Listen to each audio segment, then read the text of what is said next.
Hey, this is Bryan from LogicProHacks. Welcome. Here is another quick tutorial. Usually I put these things out on Mondays, quickie Mondays, to liven up the mood, because everybody wants to have a nice little quickie. I know, it's bad. Anyways, so here's an interesting thing that I was looking for the other day is how do you take a rhythm track like this electronic club dance beat, it's part of the Apple Loop library, and convert it into Midi? What is the fastest way to do this? You would think that you would use something like the Flex editor and you would go into, Rhythmic or something like that. And then there would be like a thing in here. Usually it would say something like create MIDI track from Flex pitch data. But the problem is when it'll still be grayed out and when you try to do pitch data, it doesn't really work.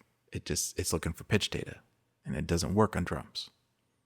And sometimes this is a hit or miss anyways because there's a bug in it, and sometimes it'll work, sometimes it doesn't. I don't usually like it. It's unreliable. So that being said, I'm not even going there. What I do like is I like to use the EXS24. So we have here this electronic club dance beat, part of your Apple Loop library. It sounds like this.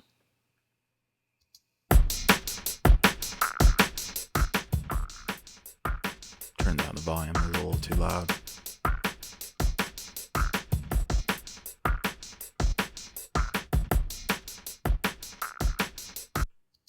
All right.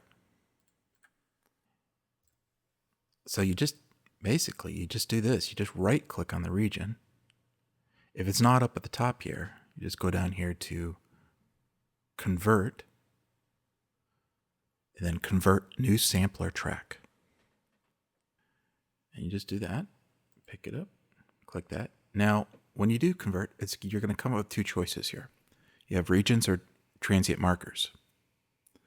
Pick transient markers, because what that's going to do is it's going to break everything up by the beat.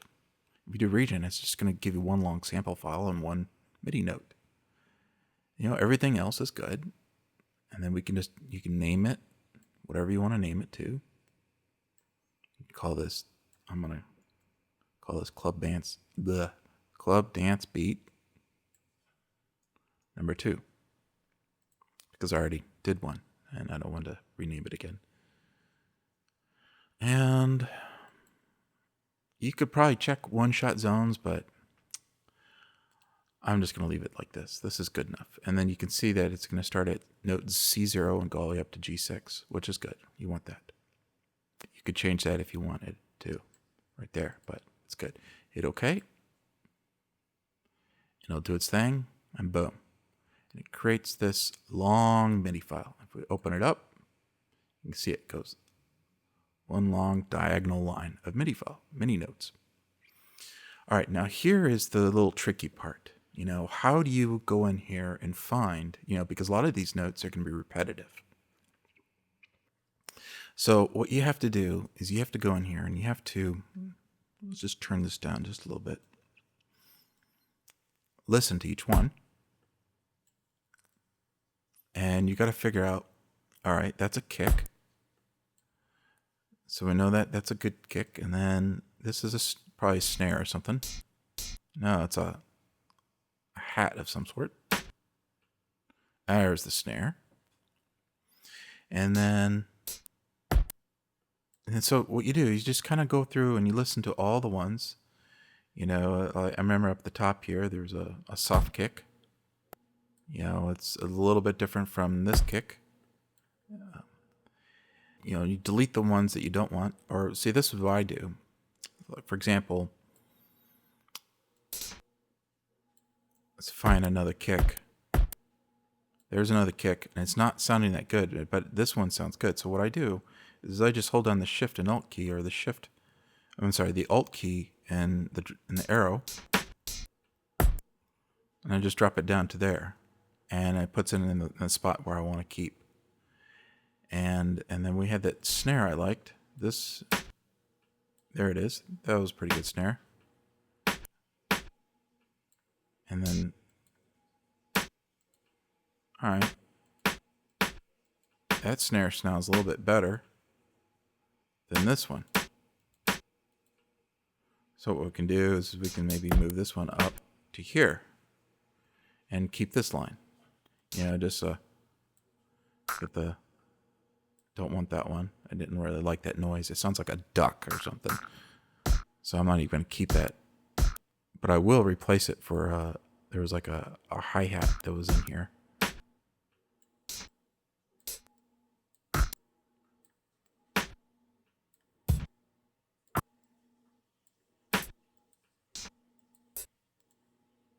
And this one.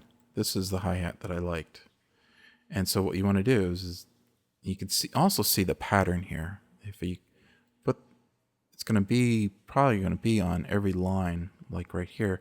So it's the A note, and it's the A1 note. And if we go over here, pick this one, that's the hi-hat again, and just drop it down to there, and do that for all your hi-hats around this line.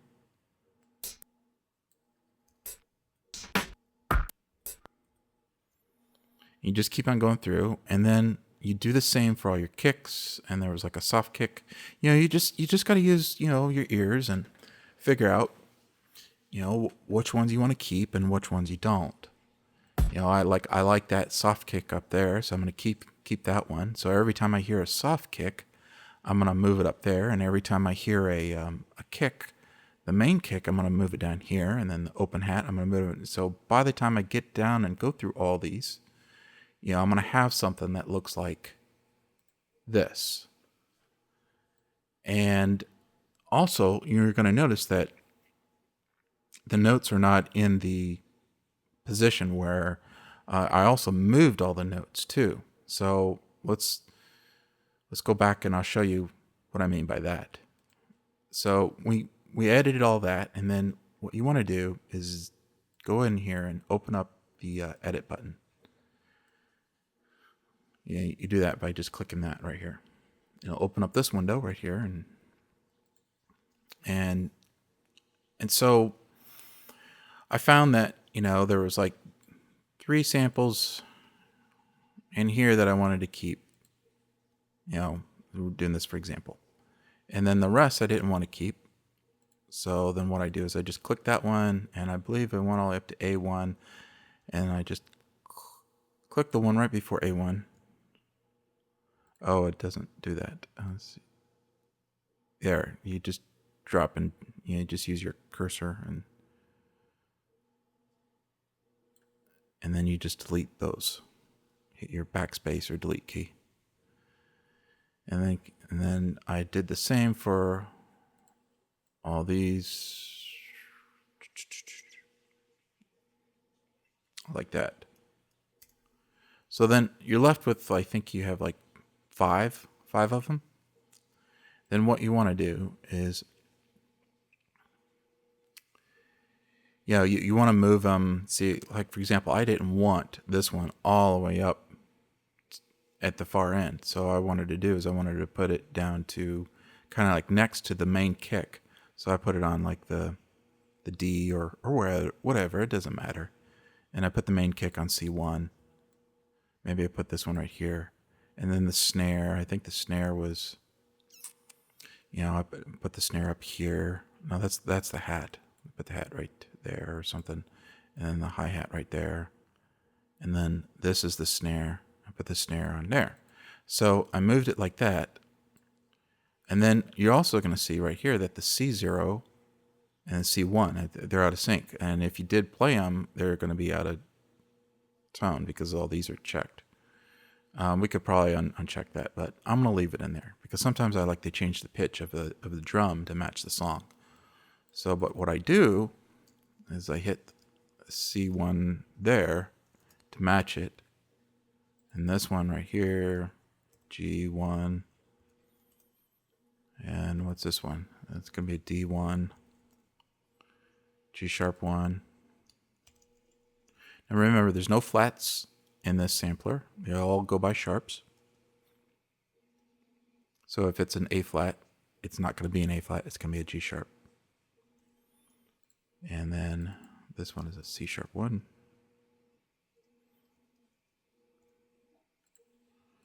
So then we got all those. And then if we hit, got our kick, a soft kick, our snare. And then we have, what do we have here? The open hat, sort of, and the closed hat. Now you're going to notice that there's going to be some clicking going on. If I can find it. So if we go in here and we do this, do open and sample editor, and it comes up like this.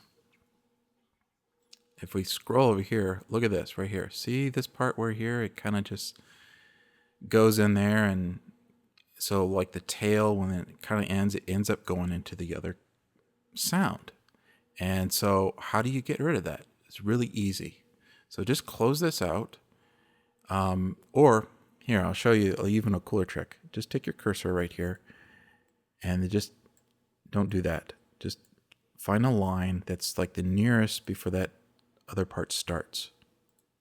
So I'm getting right around, and you want to do it also where the wave, you know, see how the wave kind of goes down and it goes up and it's hitting the cross point, or it's where it touches at the top. It touches right there. That's a good spot. And that says right here 8928.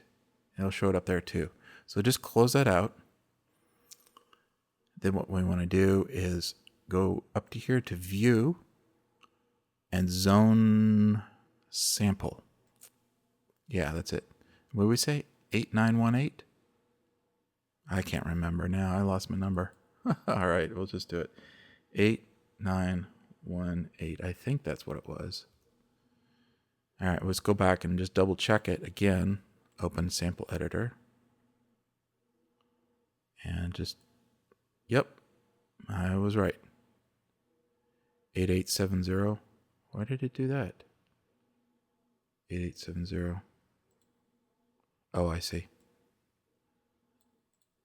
Yeah, 8976. Something like that. 8960.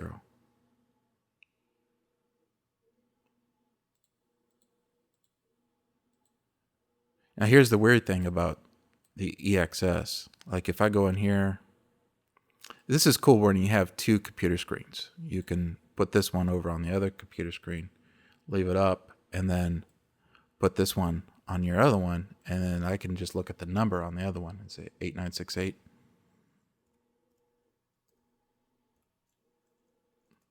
All right, good to go. Now, here's the thing that you're also going to notice, that when I type it in, it's not going to show up in here. It only takes like a snapshot. It doesn't, it's not in real time when you do this. So then, and then the start, 48, I think that's good enough. Now a fade, we could probably do a fade, but just listen to it.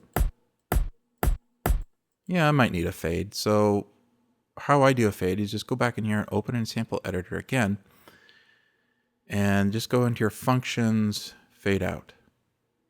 And then we can hit this little key right here. That sounds pretty good. And you also got functions, normalize, change gain.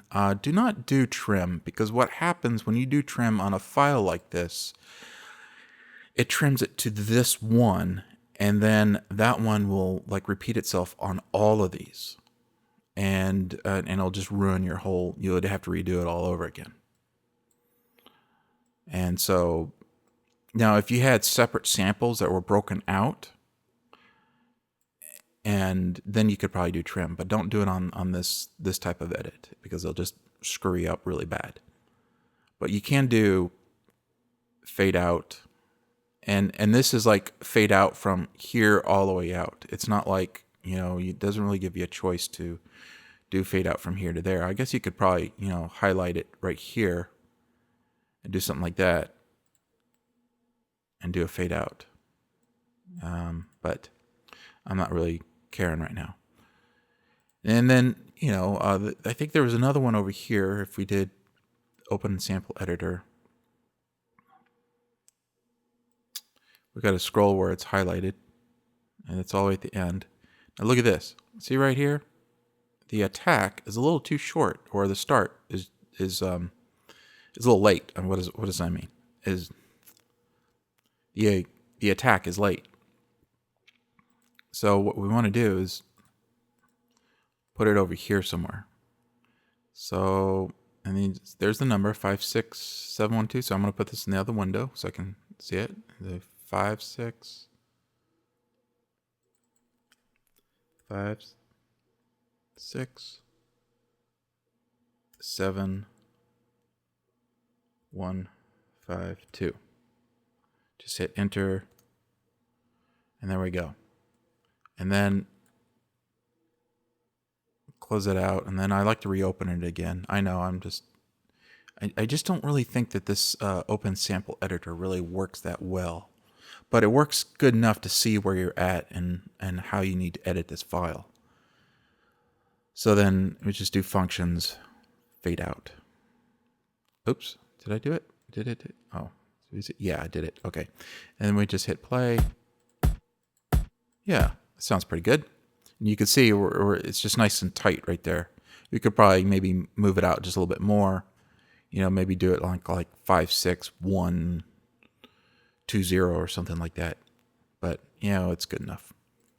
And so what you want to do is you want to go in there and you just look at all those files and make sure they're all edited. And also make sure that that if the key is C1, that your MIDI note for that particular one is for C1 on the MIDI region. So we'll go ahead and just close that out, and you want to hit save to save it, and then close that out. And because like right now you've already went through all this and you've already edited all you need to edit, and so then you want to make sure your kick is on C1, your soft kick is on C#1 right there, and then your snare is up here in the places where it's designated in there. So let's go ahead and just click that out, delete that because I was using that for example. Yeah, okay. All right, now here's what I've edited. Go ahead and now here's the cool thing. Once you get all that done and edited, let's go ahead and unmute that and show you what it looks like. And it looks like this. And now we check this out. If you do this, if you go EXS and then change it to multi-output, just do it for the same one. It's not going to hurt anything. And then hit your X key. And then what you do is you just click this little plus mark and do it for, where you get like 5 little parts right here. 1, 2, 3, 4, 5. And they're all stereo channels. And then you go back into that EXS again and hit edit. And what you want to do is you want to make sure, like for example, I got my kick for the main, I got my soft kick for 3 and 4, my snare for 5 and 6, my open hat for 7, 8, and my close hat for 9 and 10. And then you just reclose it again. And you can also even do some changes on here. Now, if I remember correctly, the changes here are not conducive for each instrument. It just doesn't, the EXS just does not have the ability to do that. It's for the whole set. So like if I change the sustain here, it's going to affect the whole sound. It's not, what do they call it, multi-timbral? It's not. But what you could do is if you wanted it that way, where you wanted to do like, a longer attack on the kick, and then you wanted a shorter decay on a different one, then you would have to, instead of breaking it out in groups like that, then you would have to just copy this and just do like duplicate, instead of doing multi-out, you would change it to something like regular stereo and then just do Command D and just do like 5 things. I don't really think it's really going to hurt your memory or processing. But to me, I'm not even doing any type of edits in here. I don't really feel like I need to. I could probably turn on the fat and maybe up the drive a little bit. And that would give a little bit of a, kick. Maybe, maybe take off the cutoff just a little bit, take off the high end. Something like that. Make sure that's turned on, so engage it. And then let's go ahead and hear what it sounds like. Just turn these guys up a little bit. And it should sound just like what it was before without that duck sound, because I didn't really like that. It's your own preference if you want to keep that in there when you do this.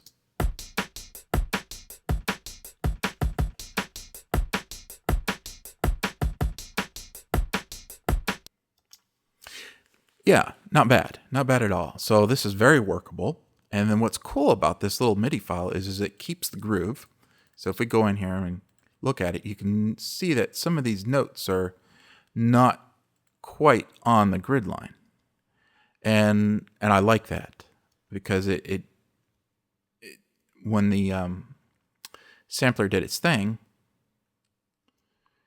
it kind of kept the groove. You can see how this is slightly off a little bit, that's slightly off a little bit, and then it kind of gives that nice little groove.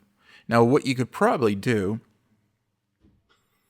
is I think you could just right-click on this, and there's a way to get the groove from that, and then you can apply it to any MIDI file, but that's for a different day. So now we've got this cool beat, and we can use this MIDI file for anything we want. We can even change the drums. We can bring in any type of kick we want. We can bring in any type of sound we want. This is a template that we're now using for any song we want. And we can even do something like we can even use this on Ultrabeat. We could take each file and maybe convert it over and and its own little wave and bounce it out. If you wanted to do that, you could, for example, you could, just mute everything in here. You just do Control A, and then, except for that one, and you just do M key and then mute that one, and then you just bounce it out as just that into its own audio file, and then you just import it into Ultrabeat. And then you use the same MIDI file again, but in all intents and purposes, I think that's just a little going too far. I really like the way it is right now. The EXS is really nice. Now,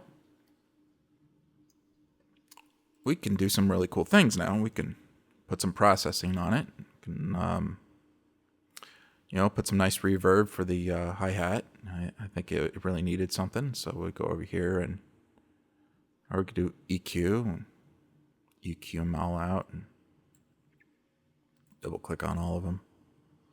So then this guy, you just take that down because that's our kick. Something like that.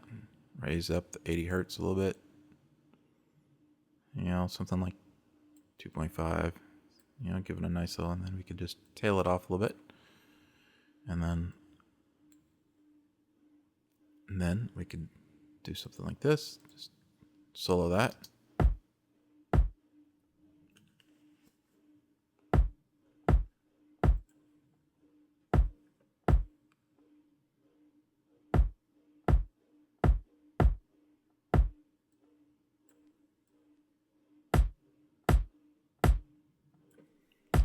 I kind of like the high end in it. It kind of gives it a nice little crisp to it at the tail, so I'm going to leave that.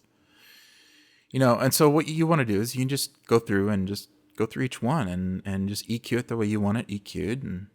And we say we're going to do a little reverb on this one, so we just do, I like to bust it out.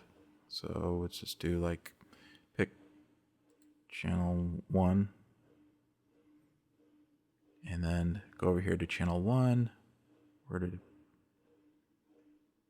aux was it? Yeah, aux 5.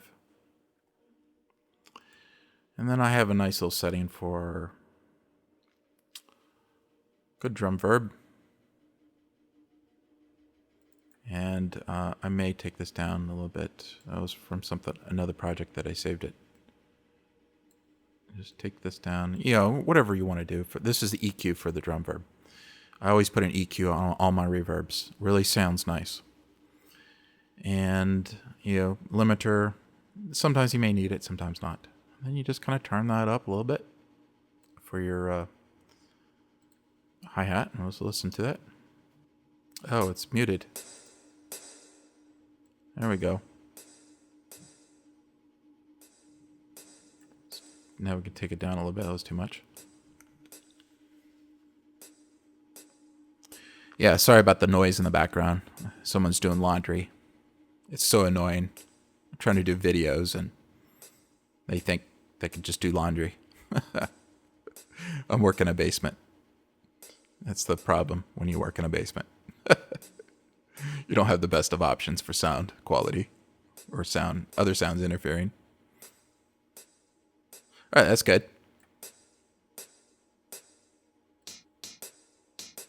I can put a little reverb on this one too.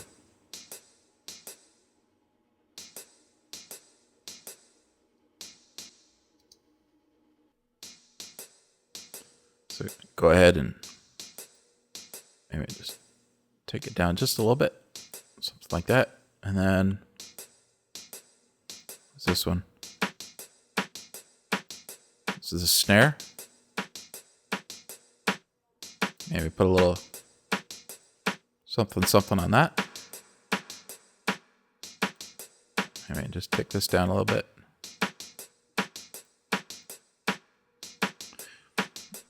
Now the thing is you really don't want that much reverb on your drums, because what's going to happen is if you do put any reverb, when you do a lot of reverb, it's really going to muddy. Let's turn this off for a second, just 1 second. What I was saying is when you put reverb, a ton of reverb on your drums, it's really going to muddy them up really bad.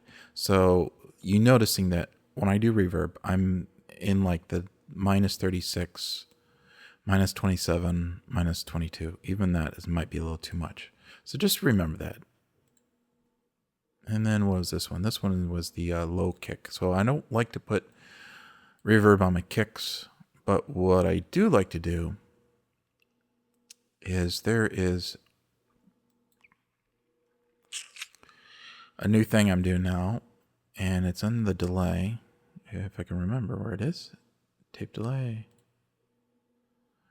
And did I save it? Yep, right there. Tape saturation. Now, this is a cool little trick. I have a video about this. I'll link it in here.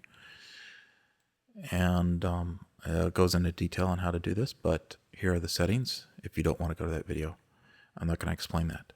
So and then let's go ahead and do this one. Tape saturation. Save that. And yeah, that's good. Now, what's cool is then you can, amp it up a little bit. So if we put that in there and go ahead and hit play.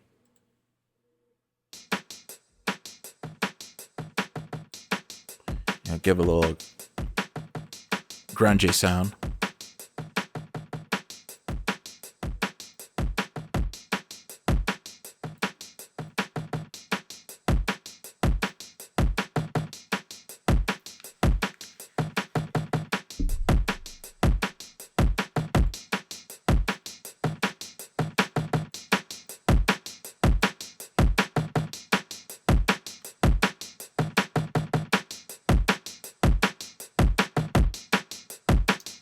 Oh, that sounds so nice. And it's very clear, it's clean, versus the other one.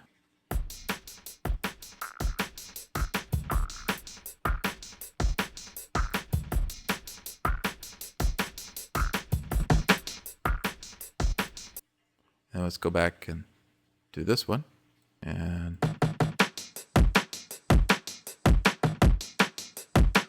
oh yeah.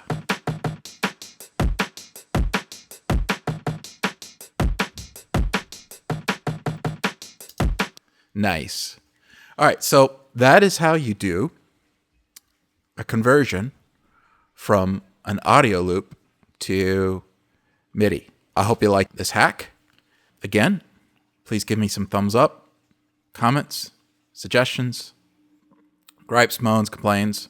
And if for some reason you don't like this video, please tell me why. Don't just leave a dislike, thumbs down button and then not tell me why. It just bugs me. I'm just like, if you're just going to leave a thumbs down button and then not say why, I think you're just a total asswipe, really.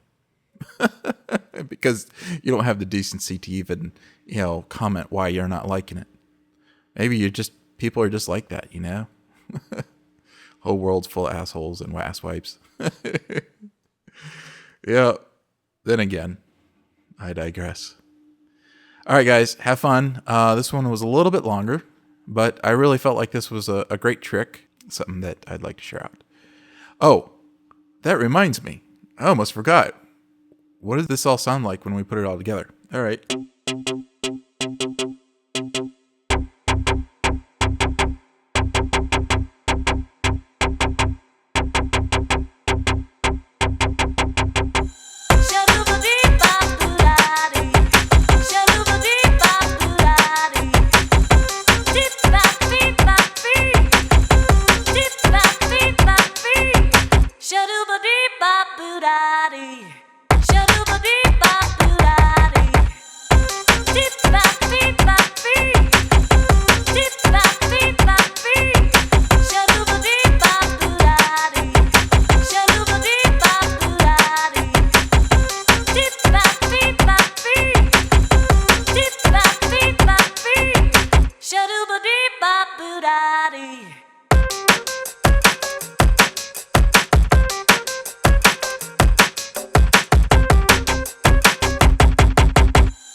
Shadooba dee ba boo da dee.